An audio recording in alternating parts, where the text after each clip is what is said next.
Menteri Rang Ba Kejala Meghalaya Konrad Kongkal Sangma Uloong Ba Keseng NPP Kadai Keseng San Pertai Kebening Kong 𝗏𝗶𝗵 Jam Ban Penpa 𝗏𝗶𝗵 𝗆𝗆𝗏𝗏 Habakran Gelak Pertai Kubor Haka Khat Arterik Unailar Hajar Arpun Rio Menteri Rang Ba Ulapan Kenmau Ba Kumbalawan Ra Kebil ke NPP Kelayala Megenong Mikmat Kibakentup Your President but Secretary General Jangka Catholic Bishops Conference of India Banikendo Yo Menteri Sorkar Pedang Ukiran Rijiju. Hadirin Menteri Rang Ba ulai alam Sekobai Kenong Hikmat na Meghalaya Banikendo Ya Menteri Sorkar Pedang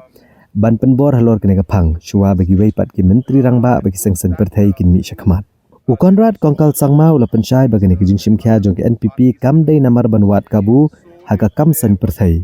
Ndai Namar Kijing Mat jeng ia jong ke Seng bagi Balang Kiwishong Sier Haka Bayi Bekenekaan. Ulai ku blai ke Sorkar Pedang ke Balapa ekene ke bil syaga Joint Parliamentary Committee bat ula penpa ke Kermen bakene ke komiti kan sengap bat penbet Kijing Uat jong ki Balang bat kiseng bamdai Sorkar. Ula banjuru Kijing Don Kam banbo ya ke kendon ke beperking ya ke pisah ke bawah nabari rengkat ke baya daru ki Kampen Roy bagi Kijing Syakri ki bahok ki bagi kenhuan ki basisha ki le hakari.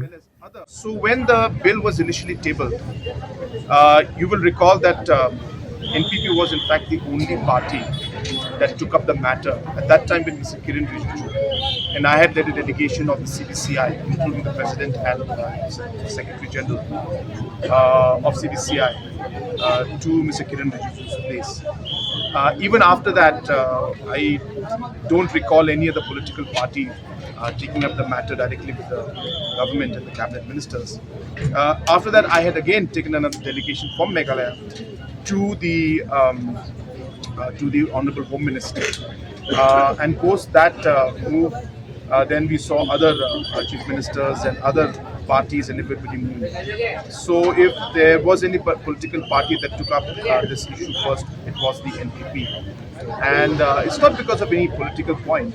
It's just that we have a lot of closeness with different organizations, and when this information came to us, being concerned about this, we immediately reacted and immediately took the delegation. We are very thankful to the government that it has been now forwarded to the GPC, and we are hopeful that all the concerns that are there from different organizations and different churches, as well as other religious organizations also, will be heard and will be addressed, and we will be able to find a way again to ensure that the balance of regulating foreign currency at the same time not impacting the good work being done by a large number of institutes, this balance has to be maintained, and both sides should come out clear and should be able to achieve their objectives of, as I said, regulating foreign currency and at the same time allowing the ease of work when it comes to good work that's happening to these agencies to continue without any major.